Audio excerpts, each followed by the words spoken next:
In this video, I'll present an analysis of J.S. Bach's chorale, Ach Gott, vom Himmel, sieh, darein. O God, look down from heaven. The piece was first printed as a Lutheran chorale in 1524, with words written by Martin Luther, paraphrasing Psalm 12, and a melody derived from a German medieval love song. Take a look at the chorale as first published in the Lutheran hymnal. The melody, starting and ending on A, with one flat on B, seems to outline the Phrygian mode. However, in Bach's setting from his cantata BMV2, like in many other earlier settings made before his time, this music seems to gravitate toward the key of G minor, at least at the beginning.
The harmony in this chorale setting is remarkably chromatic. To make sense of it in a tonal context, we'll need to construct charts in the closely related keys of G minor, B flat major, and D minor. So here's the key of G minor. We'll need that for the very beginning of the chorale. Key signature of 2 flats, and then here we'll write the harmonic minor scale to build the harmonies. And the chords are 1 minor, 2 diminished, 3 major, 4 minor, 5 major, 6 major, 7 diminished. Next, let's write the key of D minor. We'll need that especially for the end of this piece. That's a key signature of 1 flat. And here's the scale again, harmonic minor. And the 1 chord is minor, the 2 diminished, the 3 is major, 4 is minor, 5, we'll build that up to the 7, a dominant 7 chord. The 6 chord is major, and the 7 is diminished. And finally, the key of B flat major, 2 flats, same as G minor. We'll just need that for a short little area in this piece. And here's the B flat major scale. And we'll build up the chords. 1 major, 2 minor, 3 minor, 4 major, 5, the dominant 7, 6 minor, 7 diminished. Let's go ahead and look at this piece now. We're going to start analyzing in the key of G minor because this clearly looks like a 5 going to a 1 chord in G minor. Even though the key signature is 1 flat, we will see some E flats along the way that would make us think of 2 flats in this key signature. So the first chord is a 5 chord. D, F sharp, and A going to the 1 chord. G, B flat, and D. The next chord looks like a diminished chord, F sharp, A, C, which is the 7 chord, but having the 3rd of the chord in the bass. So we'll call that a 7 diminished 6. Moving on to a 1 chord again, G, B flat, D, this time again with a 3rd in the bass. So we'll call this a 1, 6. Another 1 chord, G, G, B flat, D. This time we have a non-harmonic tone here. We can see that it is passing between 2 chord tones, B flat and G. So we'll call that a passing tone, but because it's on an accented part of the beat, we'll call it an accented passing tone. Next we have the 5 chord, again like the beginning chord, D, F sharp, and A, with a 3rd of the chord F sharp in the bass, so we'll call that 5, 6. The 7th of the chord is introduced here, in the melody, pretty much like a passing tone. So we can either call that a chord tone seventh or a passing tone. Either analysis works, so we'll call that a passing tone. And we have motion to the 1 chord, and finally our first cadence to the 5 chord, D, F sharp, A. And anytime we end a cadence on a 5 chord, we can call it a half cadence. So I'll label that HC for half cadence. Now in this next phrase, the fun begins. We have here an A flat, C, E flat, which is not in the key of G minor. As you can see, that A flat doesn't belong. But if we do an analysis of that particular chord, we'll see that it's a major triad, A flat, C, E flat, built on the lowered second scale degree of G minor. That is the definition of a Neapolitan chord.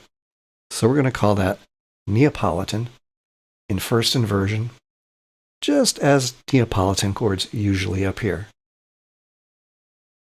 The next chord is also chromatic. Here we have C sharp, E, G, B flat. The structure of that chord is all minor thirds, so it's a fully diminished 7 chord, but it's a chromatic chord. It is built on the leading tone of D, in other words, the leading tone of the 5 chord. So we'll indicate it by saying it's a leading tone chord, in other words, 7, diminished 7, of the 5 chord D.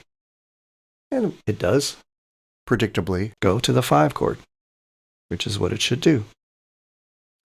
As we had here, we have a passing tone being introduced, which is also the 7th of the chord. And we'll analyze it the same way as a passing tone. Next chord, note for note, is the same as this chord. Notice it's got an E natural, C sharp, B flat, a G, all the same notes. But this time we are in an inversion of this particular chord. See that it's first inversion version of this. So we're going to call it a 7, diminished, 6-5, indicating that it's in first inversion of 5. And here is our 5 chord, D, F sharp, A. This time the C, the 7th of the chord, is quite clearly on the strong part of the beat. We'll include that in the analysis, so we'll call it a 5, 6-5, to indicate that it's a 7th chord in first inversion. And we get to the end of the phrase, we have a 1 chord, G, B flat, and D, and our 5-7 chord, again, D, F sharp, A, and C. It's all here, just a little bit spread out here in the tenor voice, so we'll call that a 5-7. And then a 1 chord.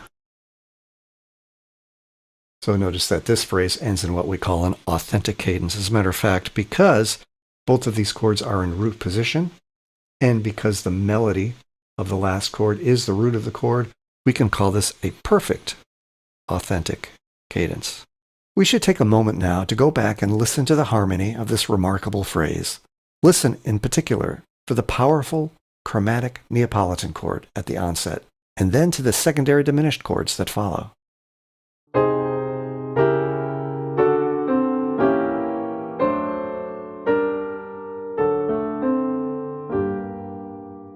We should pause at this point to consider the exceptionally adventurous and somewhat ear-twisting harmony that Bach uses in this second phrase. Why has he shifted to such orally challenging sounds? The answer lies in a quick examination of the text he is setting with this phrase. Let's take a look. After singing, "Ah, God, look down from heaven," the choir sings, "And still have mercy on us," almost doubting that we are deserving of this mercy. On the repeat of this phrase, we hear, "We poor wretches are forsaken." If that isn't clear enough reason for this harmonic anguish, look at the words in the last verse for this phrase. The choir sings, "In this evil generation," and "so that nothing in us may twist it." Okay, we're going to go ahead and move on to the next phrase. And as we can see, we're thinking still in G minor here. We'll call this a 1 chord.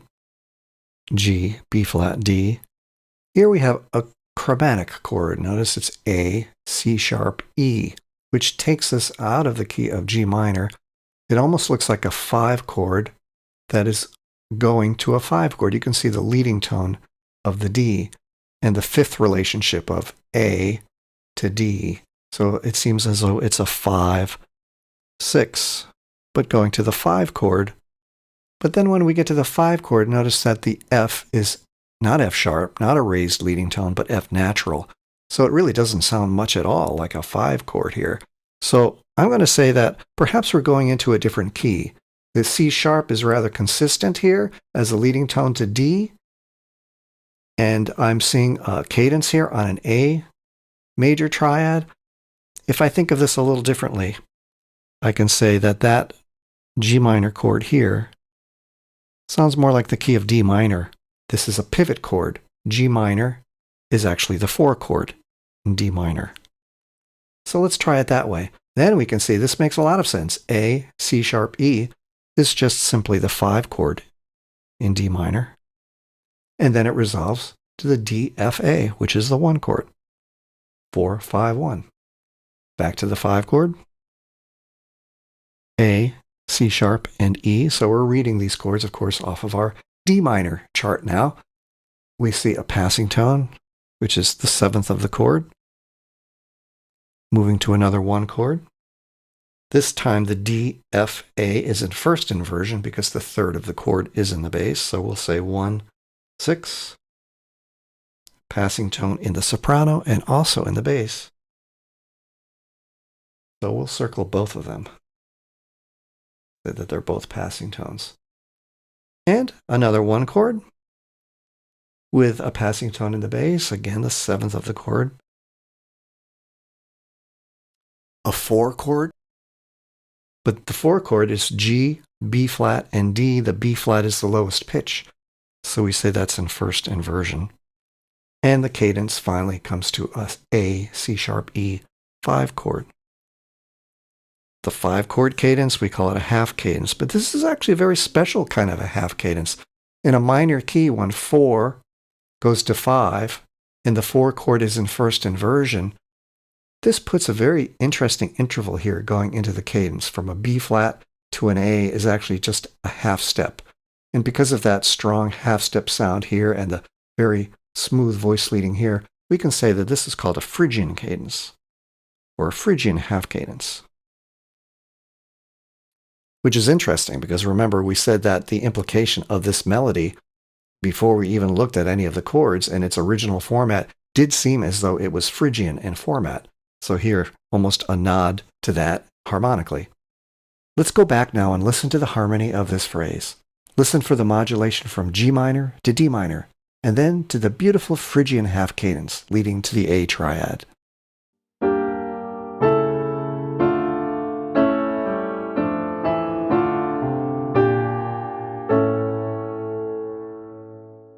We'll keep going with a 1 chord and a passing tone from a chord tone to another chord tone. Now this chord is a little difficult because we're in the key of D minor. E flat, of course, is not in the key of D minor. This is a major triad. That's the lowered second scale degree of D minor. I suppose we could call it that, maybe some kind of a Neapolitan chord. It doesn't seem to be acting at all like that. A better solution here is to maybe just temporarily, I wouldn't really call it a modulation. Maybe the word for it is a tonicization. It seems as though the harmony is leaning in toward the key of B flat for just a couple of chords. Again, because this phrase is not completely in B flat and because it doesn't cadence to B flat, I'm not going to really think of it as a modulation, but instead what I call a tonicization. And to do this, I'm going to go ahead and indicate it in the key of B flat. In other words, I'm going to say that the D minor chord could be thought of in the key of B flat as the 3 chord. So there's a pivot chord. It's not a dominant preparation pivot chord, but it's a pivot chord nonetheless. And this chord that I really had a hard time with, this becomes easy in the key of B flat. That's just a 4 chord. Now these certainly look like passing tones. And in Bach, sometimes passing tones are just that. but sometimes they also can be analyzed harmonically, which we're going to try to do here because it makes it kind of interesting. We have an A, C, I'm going to write it here, A, C, E flat, and G. So the structure is a minor third, major third. That's a half diminished chord. As a matter of fact, that is a half diminished 7 chord of B flat.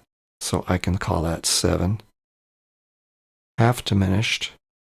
And because the E flat is the lowest pitch, I'll indicate that it's in second inversion by saying half diminished 4/3. And then this comes to my 1 chord in the key of B flat. Again, this is just temporary. B flat, D, and F. I'll say that's a 1 chord, a 1/6, because the D is the lowest pitch. And look at this one. I have an E. Again, could be passing tones, could be analyzed as passing tones, but I do have an interesting chord structure here that's chromatic. E, G, B flat, and D. Look at the intervals, minor third, major third, another half diminished chord. But this time the leading tone, E, is going to F. So it's a half diminished chord of F, or of 5. So watch me label it. 7, half diminished, 7, because it's in root position, the E in the bottom, but going to the 5 chord. And here's the 5 chord. F, A, C. Again, passing tones, but these passing tones actually comprise the chord that we saw here, E flat, G, C, and A. E flat, G, C, and A. So we could label that with that chord. 7, half diminished, 4/3. And then, of course, we would expect a 1 chord. But look at this 1 chord, B flat, D, F sharp. Somehow that 1 chord has become augmented. Now, of course, this is a very unusual chord for a 1 chord. We don't usually see a 1 chord as augmented. I think what's happening here is Bach is trying to get us back to the key of G minor by introducing the leading tone of G minor. So we could analyze that in the key of G minor. We'll say that this really is in the key of G minor. That's actually the B flat, D, F sharp is the 3 chord in G minor. If you raise the leading tone, it becomes an augmented chord. Another way to think of this chord is enharmonically. This chord could be D, F sharp, and instead of thinking of it as B flat, you could think of it as A sharp. D, F sharp, A sharp is an augmented chord built on the 5th scale degree of G minor. So you could call it that. He does put the D in the bass. 5 augmented with a passing tone, because the next chord in the key of G minor is the 1 chord. So there is some logic behind calling it a 5 chord and having it be a pivot chord, an enharmonic pivot chord, going into the key of G minor. And here's my 1 chord in first inversion. And C, E flat, G, even though it's on the 2nd 8th note, this does seem like a pretty coherent harmony, the 4 chord. And 5, D, F sharp, A, notice F sharp still, leading tone, and the 1 chord. So here's our cadence, a perfect authentic cadence in the key of G minor. Let's take a listen to this phrase again. Take note of that brief tonicization of B flat major, and then the use of the enharmonic augmented triad to move us securely back to G minor.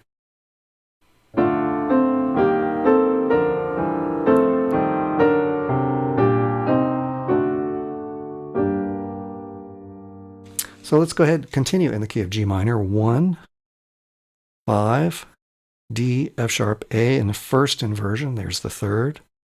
And the 1 again with a passing tone.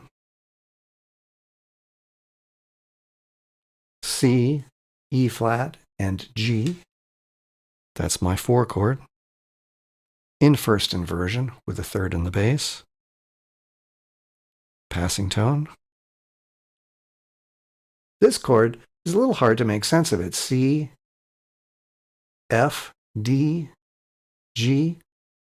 But if we consider the C as a non-chord tone, another passing tone, in other words, two passing tones in a row, then the chord makes perfect sense. G, B, D, F. It's chromatic, but it is a major triad with a minor seventh, and the root tone is a fifth higher than the chord that follows, which is the 4 chord. So we could call this a 5-7 of 4. We'll actually call it a 5-6-5 of 4 because it is in first inversion with the B in the bass. Now the ending, a little bit tricky.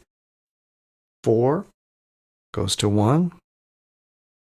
Another chromatic chord, A, C sharp, and G. We're going to say that chord is A, C sharp. There's no, well, here's the E. And G, it's a major triad with a minor seventh, a major minor seventh chord. So we will say it's a 5-7. And the A, of course, is a fifth moving to D. So we can say 5-7 of D, which is 5. However, notice the chorale ends on D. That's the last chord. That's the last harmony that we hear, a 5 going to D. I think we're going to hear that ending as being central on a D pitch. It would be in our best interest to actually analyze this in the key of D minor. So we can back this all the way up to here and say the 1 chord in G minor is actually the 4 chord in D minor. This is a pivot chord, and it's a dominant preparation pivot chord to the 5 chord, 5-7 of D minor. You can see that right on the chart. These look like passing tones and neighbor tones, but that actually is a chord. Notice it's D, F, A. That's my 1 chord, which is in second inversion. D, F, A with the A in the bass, 1, 6, 4. And 5, here's my A continuing. My C sharp returns here. This is a 5 chord.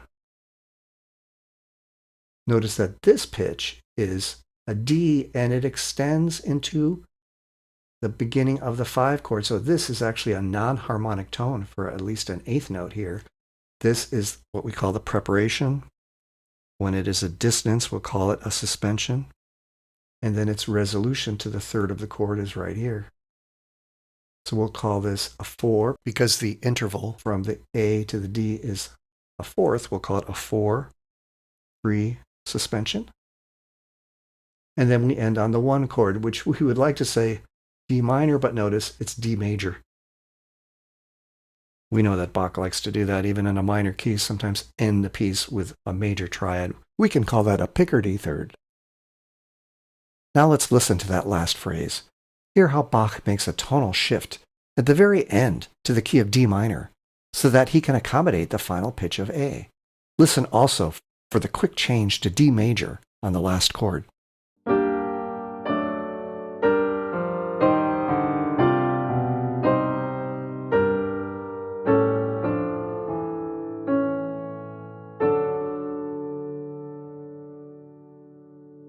As we try to understand this Bach chorale in a tonal context, we are presented with an interesting dilemma. As you can see, the melody is centered on the pitch A and is quite modal in nature. Bach, on the other hand, is applying his own conceptions of an emerging Baroque sense of tonality, where harmony is codified around the major and minor keys. He addresses this challenge in his harmonization by presenting us with 2 main tonal areas, one in G minor and one in D minor.